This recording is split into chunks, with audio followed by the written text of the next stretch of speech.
എല്ലാവർക്കും നമസ്കാരം.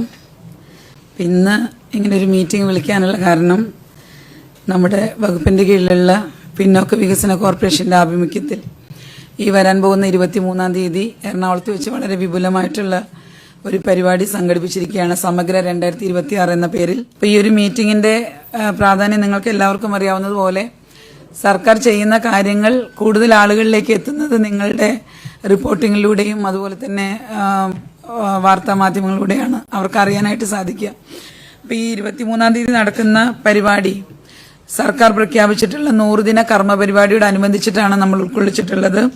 അപ്പം അതിൽ പ്രധാനമായിട്ടും പട്ടികജാതി പട്ടികവർഗ പിന്നോക്കക്ഷേമ വകുപ്പിൽ നിന്ന് 31 പദ്ധതികളാണ് നമ്മൾ 100 ദിന കർമ്മ പരിപാടിയിൽ ഉൾക്കൊള്ളിച്ചിട്ടുള്ളത്. അപ്പം അതുമായിട്ട് ബന്ധപ്പെട്ട് പലപ്പോഴും നമ്മൾ നടത്തുന്ന പരിപാടിയിൽ പല വകുപ്പുകളുടെ ഏകോപനങ്ങൾ പലപ്പോഴും നടത്തുന്നതിൽ ചെറിയ വീഴ്ചകളൊക്കെ സംഭവിക്കാറുണ്ട്. അപ്പം നമ്മളിപ്പം ആസൂത്രണം ചെയ്തിട്ടുള്ള ഒട്ടുമിക്ക നമ്മുടെ സംസ്ഥാനത്തുള്ള എല്ലാ വകുപ്പുകളുടെയും പിന്തുണയും അതുപോലെ തന്നെ ഏകോപനം ഉറപ്പുവരുത്തിയിട്ടാണ് ഈ പരിപാടി സംഘടിപ്പിച്ചിട്ടുള്ളത്. ഇതിൽ ഏകദേശം 16,000-ഓളം ഗുണഭോക്താക്കൾക്ക് ഏറ്റവും അടിയന്തരമായിട്ട് സഹായം കിട്ടുന്ന രീതിയിലാണ് ഈ പദ്ധതി ആവിഷ്കരിച്ചിട്ടുള്ളത്. കാലാനുസൃതമായിട്ടുള്ള മാറ്റങ്ങളും കൂടെ ഉൾക്കൊണ്ടുകൊണ്ടുള്ള ഒരു പ്രഖ്യാപനമാണ് 23-ാം തീയതി നടക്കുക. കേരളത്തിന്റെ ആദരണീയനായിട്ടുള്ള മുഖ്യമന്ത്രി ശ്രീ വി.ഡി. സതീശൻ അവർകളാണ് ഇതിന്റെ ഔപചാരികമായിട്ടുള്ള ഉദ്ഘാടനം നമ്മുടെ പള്ളുരുത്തിയിലുള്ള SN ഓഡിറ്റോറിയത്തിൽ വെച്ചിട്ടാണ് ഇതിന്റെ പ്രോഗ്രാം നടക്കുന്നത്. അപ്പൊ കഴിഞ്ഞ 19-ാം തീയതി ഇതിനോടനുബന്ധിച്ച് സർക്കാർ പ്രഖ്യാപിച്ചിട്ടുള്ള ഓപ്പറേഷൻ തൂഫാൻ പദ്ധതിയോട് ഒരു ഐക്യദാർഢ്യം പ്രഖ്യാപിച്ചുകൊണ്ട് ഒരു വാക്കത്തോൺ സംഘടിപ്പിച്ചിരുന്നു. വിവിധ വകുപ്പുകളുടെ ഏകോപനം അതിലുണ്ടായിരുന്നു. വളരെ വിജയകരമായിട്ട് ആ വാക്കത്തോൺ പരിപാടി പൂർത്തീകരിക്കാനായിട്ട് നമുക്ക് സാധിച്ചിട്ടുണ്ട്. 800-ഓളം ആളുകളാണ്, വിദ്യാർത്ഥികളും പല മേഖലകളിലുള്ള ആളുകളെയും ഉൾപ്പെടുത്തിക്കൊണ്ടാണ് വാക്കത്തോൺ നടന്നത്.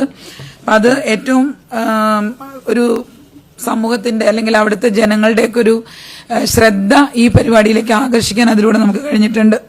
ഇപ്പം നമ്മൾ പ്രഖ്യാപിക്കാൻ പോകുന്ന പദ്ധതിയിൽ പ്രത്യേകിച്ച് നമ്മൾ ഉദ്ദേശിക്കുന്നത്, ഇപ്പം നിങ്ങൾക്ക് എല്ലാവർക്കും അറിയാം, നമ്മൾ തെരഞ്ഞെടുപ്പിന് മുൻപ് വാഗ്ദാനം ചെയ്തിട്ടുള്ള സ്ത്രീകൾക്കുള്ള സൗജന്യ യാത്രാ പദ്ധതി, പ്രിയദർശിനി സൗജന്യ യാത്രാ പദ്ധതി നടപ്പിലാക്കിയ ഒരു സർക്കാരാണ്.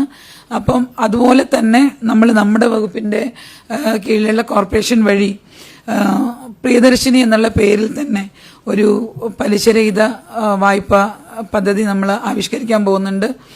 അതുപോലെ തന്നെ അതിൽ ഏറ്റവും സൂക്ഷ്മമായിട്ടുള്ള മൈക്രോ ലെവൽ സംരംഭങ്ങളൊക്കെ തുടങ്ങാനായിട്ട് സ്ത്രീകൾക്ക് സാധിക്കും. ഒരുപാട് വനിതകൾക്ക്, കേരളത്തിലുള്ള പിന്നോക്ക വിഭാഗത്തിൽപ്പെടുന്ന ഒരുപാട് വനിതകൾക്ക് അതിന്റെ പ്രയോജനം കിട്ടുന്ന ഒരു സാഹചര്യം ഉണ്ടാവും. അതുപോലെ തന്നെ ഈ പദ്ധതികളൊക്കെ നമുക്ക് 100 ദിനത്തിന്റെ ഉള്ളിൽ തന്നെ നമുക്ക് ചെയ്ത് തീർക്കാൻ കഴിയുന്ന തരത്തിലാണ് ഇത് ആവിഷ്കരിക്കപ്പെട്ടിട്ടുള്ളത്. കാരണം അതെന്താണെന്ന് വെച്ചാൽ സമയബന്ധിതമായിട്ട് കൊടുക്കണം എന്നുള്ള ഒരു തിരിച്ചറിവിന്റെ അടിസ്ഥാനത്തിലാണ്. പലപ്പോഴും നമ്മൾ പദ്ധതി പ്രഖ്യാപിക്കും, പക്ഷെ നമുക്ക് സമയബന്ധിതമായിട്ട് അത് പൂർത്തീകരിക്കാൻ കഴിയില്ല. അങ്ങനെയുള്ള പ്രശ്നങ്ങൾ ഉണ്ടാവാറുണ്ട്. അപ്പൊ അത് നമുക്ക് തീർച്ചയായിട്ടും വരാൻ പാടില്ല. സമയബന്ധിതമായിട്ട് തന്നെ കൊടുക്കണം. അപ്പൊ ഈ പരിപാടിയിൽ ഔപചാരികമായിട്ടുള്ള ഉദ്ഘാടന കർമ്മം ബഹുമാനപ്പെട്ട മുഖ്യമന്ത്രി നിർവഹിക്കും. അതുപോലെ തന്നെ മറ്റ് മന്ത്രിമാരായിട്ടുള്ള എറണാകുളം ജില്ലയിൽ നിന്ന് തന്നെയുള്ള ശ്രീ അനൂപ് ജേക്കബ്, ശ്രീ റോജി എം ജോൺ, ശ്രീ വി അബ്ദുൽ ഗഫൂർ, അതുപോലെ തന്നെ MP-മാരായിട്ടുള്ള പ്രിയപ്പെട്ട ഹൈബീഡൻ, ശ്രീമതി JB മേത്തർ, ശ്രീ ബെന്നി ബെഹനാൻ, ശ്രീ ഡീൻ കുര്യാക്കോസ്, ശ്രീ ഫ്രാൻസിസ് ജോർജ്, അതുപോലെ തന്നെ കൊച്ചി കോർപ്പറേഷൻ മേയർ, MLA-മാരായിട്ടുള്ള Shri Anwar Sadath, Shri Deepak Joy, Shri Muhammad Shiyas, Shri Manoj Moothedan, advocate Mathew Kuzhalnadan, VP Sajeendran, Shibu Thekkumpuram, Tony Chemmany, Shrimati Uma Thomas, Shri TJ Vinod, ഇത്രയും MLA-മാരും മുഖ്യമന്ത്രി ഉൾപ്പെടെ MP-മാരും മന്ത്രിമാരും എല്ലാവരും പങ്കെടുക്കുന്ന ഒരു ചടങ്ങാണ്. ഇതൊരു വായ്പാ വിതരണ ചടങ്ങ് എന്നത് മാത്രമല്ലാതെ വിവിധ വകുപ്പുകളുടെ സാധാരണക്കാർക്ക് ഉപയോഗപ്രദമായിട്ടുള്ള വിവിധ ബോധവൽക്കരണ ക്ലാസുകളും ഇതിനോടനുബന്ധിച്ച് നടക്കും. ഒരുപാട് സ്റ്റാളുകൾ അതിനു വേണ്ടിയിട്ട് ഉൾക്കൊള്ളിപ്പിച്ചിട്ടുണ്ട്. ഈ പരിപാടിയുടെ മുന്നൊരുക്കത്തിന്റെ ഭാഗമായിട്ട് നമ്മളെല്ലാവരും നേതൃത്വം കൊടുത്ത വളരെ വിപുലമായിട്ടുള്ള യോഗം 1-2 തട്ടില് വളരെ കൃത്യമായിട്ട് നടന്നിരുന്നു. അപ്പൊ അതിന്റെയൊക്കെ അടിസ്ഥാനത്തില് പരമാവധി പഴുതുകൾ അടച്ചുകൊണ്ടാണ് ഈ പരിപാടിയുടെ ആസൂത്രണം നടന്നിട്ടുള്ളത്. അപ്പോൾ അതിൽ ഞാൻ സെക്രട്ടറി, അതുപോലെ തന്നെ MD ഉൾപ്പെടെ, മാനേജർ ഉൾപ്പെടെ എല്ലാവരെയും അതിനുള്ള അഭിനന്ദനം കൂടി അറിയിക്കുകയാണ്. കൃത്യമായിട്ടുള്ള പ്ലാനിങ്ങോട് കൂടി മുന്നോട്ട് പോകുന്നതുകൊണ്ട് നമുക്ക് വളരെ വിജയകരമായിട്ട് അത് പൂർത്തീകരിക്കാൻ കഴിയും എന്നുള്ള ആത്മവിശ്വാസമുണ്ട്. പിന്നെ അന്ന് ചെയ്യുന്നത് ഈ റിട്ടയർമെന്റ് ലൈഫ് നയിക്കുന്ന ആളുകൾക്കും ഇതുപോലെയുള്ള സംരംഭങ്ങൾ തുടങ്ങാനും അവർക്കത് കുറച്ചുകൂടി അവരുടെ എക്സ്പീരിയൻസും അവരുടെ കഴിവും ഒക്കെ പ്രയോജനപ്പെടുത്തിക്കൊണ്ട് മുന്നോട്ട് പോകാനും അവർക്കും ഇതുപോലെ ജീവൻധാര എന്നുള്ള പേരിൽ നമ്മളൊരു പദ്ധതി ആവിഷ്കരിച്ചിട്ടുണ്ട്. അതുപോലെ തന്നെ ഈ കോർപ്പറേഷൻ ചെയ്യുന്ന കാര്യങ്ങൾ ആളുകളിലേക്ക് എത്തിക്കാൻ വേണ്ടിയിട്ടൊരു വാർത്താ പത്രിക, ദിശ എന്ന് പേരിട്ടിട്ടുള്ളൊരു വാർത്താ പത്രിക, അതിൻ്റെ പ്രകാശന കർമ്മവും ഈ പരിപാടിയിൽ വെച്ചിട്ട് തന്നെ നിർവഹിക്കുന്നതായിരിക്കും. അപ്പോൾ ഇതെന്തിനാന്ന് വെച്ചാൽ ഒരുപാട് ആളുകൾ, നമ്മൾ പല കാര്യങ്ങൾ ചെയ്യുന്നുണ്ടെങ്കിലും ഇത് ആളുകളിലേക്ക് എത്തുന്നില്ല എന്നുള്ളൊരു പരാതി പല കോണുകൾ ഇന്ന് സാധാരണക്കാരുടെ ഭാഗത്ത് നിന്ന് ഉയർന്നു വന്നിട്ടുണ്ട്. കാരണം ഇങ്ങനെയൊക്കെ ചെയ്യുന്നുണ്ടോ, നമ്മൾ ചിലപ്പോൾ ഒരു പബ്ലിക് മീറ്റിങ്ങിൽ പോയിട്ട് പ്രസംഗിക്കുമ്പോഴായിരിക്കും ഇങ്ങനൊരു പദ്ധതി ഉണ്ട് എന്ന് നമ്മൾ സന്ദർഭവശാൽ പറയുമ്പോഴായിരിക്കും ഇങ്ങനെ ഉണ്ടോ, ഞങ്ങൾ അറിഞ്ഞിരുന്നില്ല എന്നൊക്കെ തരത്തിലുള്ള അഭിപ്രായം പറയുക. അപ്പം നമ്മളിത് കൃത്യമായിട്ട് ആളുകളിലേക്ക് എത്തണം എന്നുള്ള ഉദ്ദേശത്തിലാണ് ഈ ഒരു വാർത്താപത്രികയുടെയും കൂടെ ഒരു പ്രകാശന കർമ്മം അവിടെ നടത്താനായിട്ട് ഉദ്ദേശിക്കുന്നത്. ഇതിന്റെ 1ാം ഘട്ട പരിപാടിയാണ് ഇപ്പം എറണാകുളത്ത് വെച്ച് നടക്കാൻ പോകുന്നത്. നമ്മൾ 100 ദിന കർമ്മ പരിപാടിയിൽ 200 കോടി രൂപയുടെ വായ്പാ വിതരണമാണ് നമ്മൾ പ്രഖ്യാപിച്ചിട്ടുള്ളത്.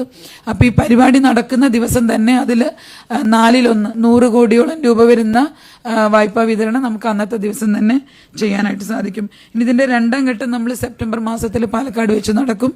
അങ്ങനെ നമ്മൾ ഓരോ സ്ഥലങ്ങൾ സെലക്ട് ചെയ്ത് കൂടുതൽ താഴെത്തട്ടിലേക്ക് എത്തിക്കുന്നതിന് വേണ്ടിയുള്ള പ്രവർത്തനങ്ങൾ നടക്കാനാണ് ഉദ്ദേശിക്കുന്നത്. പിന്നെ എല്ലാവർക്കും വേണ്ടിയിട്ട്, പ്രത്യേകിച്ച് അതുപോലെ തന്നെ കേന്ദ്ര ഏജൻസികളുടെ പിന്തുണയോടുകൂടി നടപ്പിലാക്കുന്ന എക്സിബിഷനാണ് ഉദ്ദേശിക്കുന്നത്. അപ്പോൾ അതിലും പാലക്കാട് നടക്കുന്ന പരിപാടിയിലും കരകൗശല വിദഗ്ധർ ഉൾപ്പെടെ വിവിധ മേഖലകളിലുള്ള ആളുകളുടെയൊക്കെ ഒരു പൂർണ്ണ പങ്കാളിത്തം ഉറപ്പുവരുത്തിയിട്ട് മുന്നോട്ട് പോകാനായിട്ട് സാധിക്കും. അപ്പോൾ ഇത്രയാണ് ഇന്ന് നമ്മൾ പറയാൻ ഉദ്ദേശിച്ചിട്ടുള്ളൊരു കാര്യം. അപ്പോൾ ഈ സമഗ്ര 2026 ആളുകളിലേക്ക് എത്തിക്കണം എന്നുണ്ടെങ്കിൽ നിങ്ങളുടെ എല്ലാവരുടെയും പൂർണ്ണമായിട്ടുള്ള പിന്തുണ ഉണ്ടാവണം. കാരണം എപ്പോഴും നമ്മൾ പറയുന്ന കാര്യങ്ങൾ ജനങ്ങളിലേക്ക് എത്തിക്കുന്നത് നിങ്ങൾ ഓരോരുത്തരുമാണ്. ആദ്യത്തെ ഒരു പാലക്കാട് മെഡിക്കൽ കോളേജുമായിട്ട് ബന്ധപ്പെട്ട് നമ്മളൊരു പ്രസ് മീറ്റ് വിളിച്ചപ്പോഴും ഞാൻ നിങ്ങളുടെ എല്ലാവിധ പിന്തുണയും തേടിയിരുന്നു. ഇപ്പോൾ വീണ്ടും ആവർത്തിക്കുകയാണ്, നമ്മൾ ചെയ്യുന്ന എല്ലാ നല്ല കാര്യങ്ങളിലും നിങ്ങളുടെ പൂർണ്ണമായിട്ടുള്ള പിന്തുണ ഉണ്ടാവണം. നമ്മൾ പറയുന്ന കാര്യങ്ങൾ ജനങ്ങളിലേക്ക് എത്തണമെങ്കിൽ നിങ്ങളുടെ എല്ലാവരുടെയും സഹകരണം ഉണ്ടെങ്കിലേ നടക്കുകയുള്ളൂ. അപ്പോൾ അത് ഒരിക്കൽ കൂടി വകുപ്പിന് വേണ്ടി, സർക്കാരിന് വേണ്ടി ഞാൻ ഏറ്റവും സ്നേഹത്തോടെ